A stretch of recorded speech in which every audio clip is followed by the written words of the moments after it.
Halo semua, hari ini kita belajar mengenai sejarah Indonesia. Sejarah Indonesia dibagi menjadi dua masa, yaitu masa prasejarah dan masa sejarah. Masa prasejarah adalah ketika belum ditemukannya tulisan pada suatu periode tertentu, hingga mengandalkan artefak ataupun fosil pada peninggalan. Masa sejarah adalah sudah ditemukannya tulisan. Pada ditemukan tulisan tersebut, maka kita mengetahui ada beberapa zaman yang pernah ada di Indonesia, yakni zaman kerajaan, zaman kolonialisme, zaman kemerdekaan, zaman pasca kemerdekaan, dan zaman reformasi. Pada zaman kerajaan, kerajaan di Indonesia itu dibagi menjadi dua periode, yakni kerajaan bercorak Hindu dan Buddha serta kerajaan bercorak Islam. Kerajaan bercorak Hindu dan Buddha, salah satu contohnya adalah Kerajaan Kutai.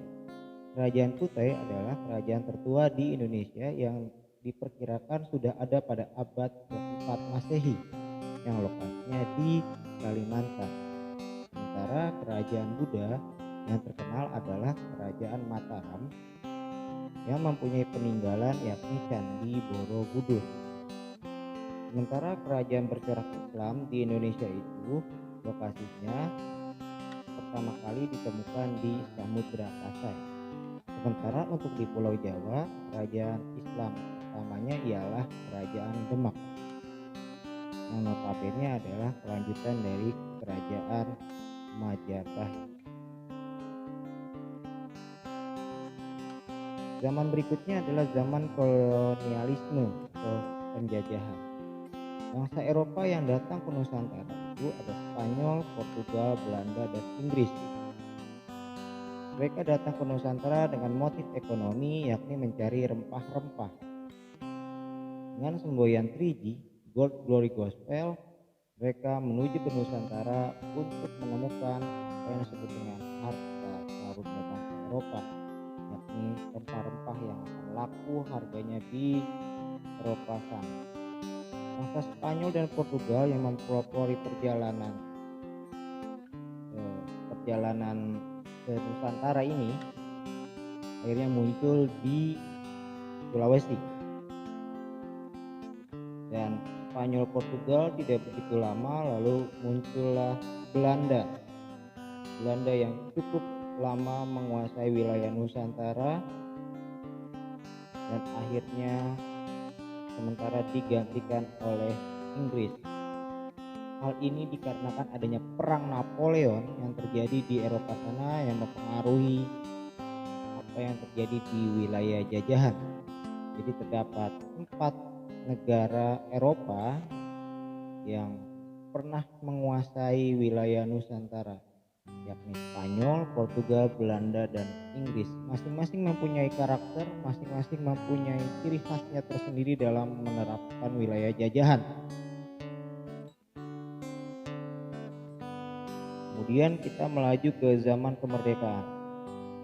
Jepang adalah sebuah negara di wilayah Asia yang mempunyai etos kerja yang tinggi, dan Kaisar Hirohito saat itu menginginkan sebuah modernisasi dan sebuah kekuatan sehingga mengikuti Perang Dunia Kedua. Salah satu wilayah jajahannya ialah Indonesia. Akan tetapi Jepang ternyata terdesak perang dan memberikan janji kemerdekaan dengan membuat organisasi yang disebut dengan BPUPKI, Badan Penyelidik Usaha Kemerdekaan Indonesia.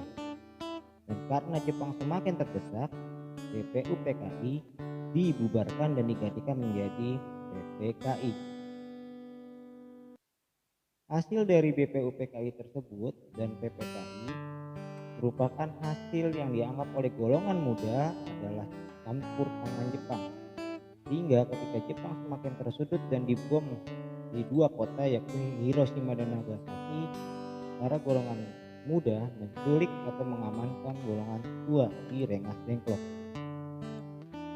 Hasil dari penculikan tersebut ialah diminta Soekarno dan Hatta untuk segera memproklamasikan kemerdekaan Indonesia secepat-cepat, sehingga diproklamasikanlah 17 Agustus 1945 sebagai hari lahirnya Indonesia. zaman pasca kemerdekaan. Merdekanya Indonesia tidak serta-merta membuat wilayah-wilayah yang ada di Eropa sana mengakui kemerdekaan Indonesia, sehingga muncullah perang-perang, muncullah konfrontasi terhadap tentara di Indonesia, laskar, yakni munculnya perjanjian-perjanjian juga yang mencoba untuk meredam dan memberikan diplomasi terhadap konflik-konflik yang terjadi. Ada banyak perjanjian, tapi perjanjian yang menonjol ada 3, yakni perjanjian Linggajati, perjanjian Renville, dan konferensi Meja Bundar. Pada konferensi Meja Bundar inilah munculnya Republik Indonesia Serikat. Dan Republik Indonesia masuk dalam Republik Indonesia Serikat tersebut. Namun hal ini tidak berselang lama karena Republik Indonesia Serikat akhirnya dibubarkan dan semuanya bersatu dalam Republik Indonesia. Dalam proses tersebut muncullah pemberontakan-pemberontakan dalam negeri seperti DII, Darul Islam Tentara Islam Indonesia, PRRI Permesta, PKI Madiun 1948, dan lain-lain. Hal yang menjadi menarik ketika zaman pasca kemerdekaan ialah adanya gerakan 30 September yang tujuannya untuk menggoyang situasi politik pada tahun 1960-an karena Presiden Soekarno mempunyai ide gagasan mengenai Nasakom, nasionalis, agama, dan komunis yang mengakibatkan sirkulasi politik menjadi tegang.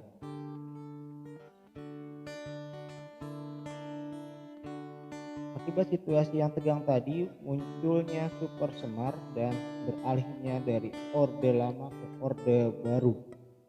Namun Orde Baru yang dikuasai oleh Presiden Soeharto selama 32 tahun mengalami kepincangan-kepincangan. Munculnya krisis moneter pada 1998 di wilayah Asia Tenggara membuat panggung dari Soeharto goyang. Lalu muncullah reaksi-reaksi dari mahasiswa dan Orde Reformasi pun muncul dengan turunnya Pak Harto dan digantikan oleh Baharudin Yusuf Habibie. Lalu melalui pemilu yang demokratis terpilihlah Kiai Haji Abdurrahman Wahid.